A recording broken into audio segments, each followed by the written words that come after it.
Hey everyone, I hope you're well. This is CoinsKid. Just going up into Bitcoin, big of the CoinsKid crew. So the only coin in the top 10 at the moment that's picking up some of the slack today is Cardano. Currently, 24 hours, it's up 3.66%. Overall, in the last 30 days, it's kind of on par with Bitcoin at the moment, 24% and 24%. Now, some of these coins, Solana, have absolutely bolted, haven't they? And they're starting to cool down a little bit. That's up a whopping 64%. Chainlink's up a whopping 46%. So with these particular projects, Solana and Link, it's just a kick back, relax, wait for the structure to play out, look for another break of that local high. If you start to see that, you're getting your 5 waves right there, and I've gone through this with you many times, and that, you know, at that point you're beginning to look relatively impulsive and you're looking for a macro correction on those particular projects. So far so good. You know, it's all about the structure for Bitcoin as well, which it's currently holding. At the moment we are creating a macro bullish signal for Bitcoin.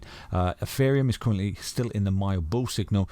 BNB is still head underwater, still the bearish signal at the moment. So I think that the ones in this particular list that, you know, if Bitcoin is breaking bullish and it's looking to continue, looking to go vertical, which, you know, the analysis at the moment is backing that theory up. If it does continue, then some of these opportunities, like I said to you, further down the list in the bearish zone still. For example, you've got ApeCoin down there. I think there's one called Curve CRV. I'm looking at that coin at the minute. There's a potential inverse, an ascending triangle, a W double bottom pattern on the weekly. I'm looking at that. Just did post this in the Discord right there. So that's doing well. You know, that's doing well, and it's again coming into the neutral zone. I can show you basically if we drop the chart in right now for this particular project. So I know this is a Bitcoin video. I do apologize, but we're looking at a potential ascending triangle here. Now look at this one here. So you got this ascending triangle just there, and again, it doesn't confirm that this is, you know, breaking bullish, but it's just an opportunity. And again, you've got another little ascending triangle just there for this particular project. Now again, a little bit of resistance on the 10, forcing us back into a higher low. Currently rejecting, not quite on the 20, but if we do wick into that, expect a little bit of a pullback, then a break. Okay, well, where would a break go? So I'm looking for this project to get to the 55 EMA. So, you know, if you can be patient, wait for this to sort of play out, whatever it does over the last, you know, next few days leading to next week. Look for a close on the weekly. That'll be a clue. If we get a close above that 10 EMA right there, it could indicate we'll get the follow through, and we'll break out on the second point of contact like we did off that little micro ascending triangle. Because from this point right now, you could be looking at a beautiful upside around about 63% to get to the 55. Now the 55 is something this particular project's not tapped since way back there in May of 2022. So like I said to you, I don't necessarily see these projects go for too long a time period without backtesting that 55. So it's almost as if this is geared up. Okay, so we've got some kind of big massive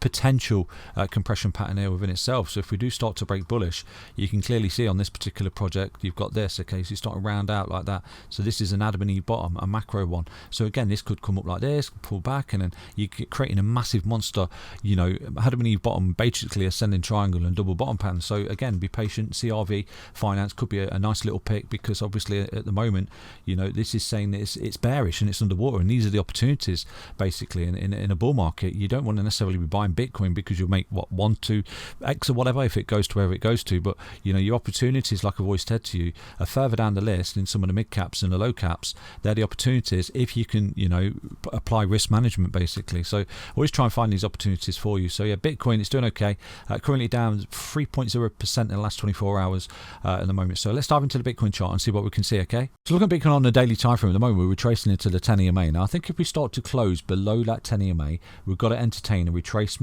a short with a stop loss on a swing high, and then a pullback into the 20. Okay, so that'll be something I'm keeping my eye on. I think that increases the probability of an amazing short opportunity right there on the daily time frame. If you do start to see Bitcoin closing below 34021, then yes, let's entertain a short at that point and look for some kind of big retracement coming back up, lower high, stop loss on the swing high, and then boom, we'll ride it all the way down. We've got a little micro short in front of us, but at the minute I think, you know, jumping into a short just because you've got these two little candles off this bearish divergence is not necessarily a wise thing. You know, it's quite risky, to be honest with you. So I always look for data in the charts that suggests to go long and short, and at the moment I don't necessarily think we're getting that. For example, yesterday I know a lot of people would have been shorting Bitcoin because of the bearish divergence, putting a stop on that wick low, and you can clearly see the wick yesterday actually come up and invalidate the previous high wick. So a lot of people would have been stopped out of that, you know. So this is trading basically. I need to see more data in this chart to suggest, okay, a short's favorable, and one of those particular levels at the moment will be a close below 34023 for Bitcoin on the daily. If we start to close below that, I'll entertain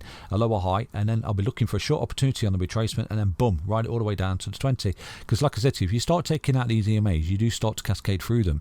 Okay, you close below the 10, your target becomes a 20, close below 20, your target becomes a 55. Okay, and at that point, yeah, we've got some kind of macro correction here for Bitcoin. But at the moment, I'm going to give the benefit of the doubt to Bitcoin. It is looking pretty tasty, and we've got this little bearish divergence that's currently playing out. We are at the moment off this trend line. I think it's a really key trend line to keep an eye on, because like I said to you in a recent video, if this bearish divergence does play out, all we're looking for to build in the probability of another long position for Bitcoin is really simple. Come up, take out that trend line. At that point, wherever Bitcoin is, I'll most definitely be looking to entertain the long again with my stop loss on the pivot low. Really is that simple. Okay, so until that day comes, just kick back, relax, and let Bitcoin do whatever it wants to do.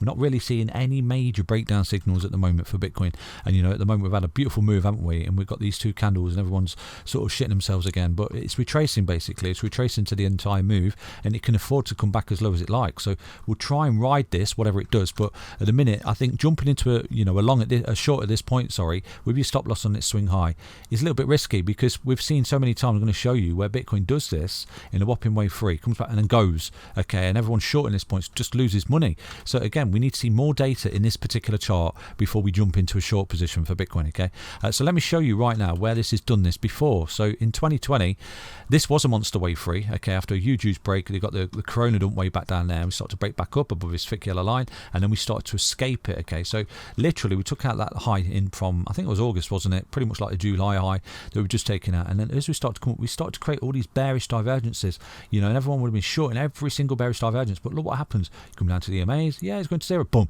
breaks out, come down to the EMAs, going to zero, boom, so it's at this point when you come down to 20, it holds the 20, look there, and then boom, you start to break back up. So again, this is really risky shorting a wave 3. This is why I said to you, what you look for in a wave 3, which is potentially what Bitcoin's in, it's not necessarily shorts, okay, big macro shorts. You look for the longs basically, because you're in a wave 3. So if Bitcoin is in a wave 3, in theory we should be looking for reasons to go long, not short. Do you understand?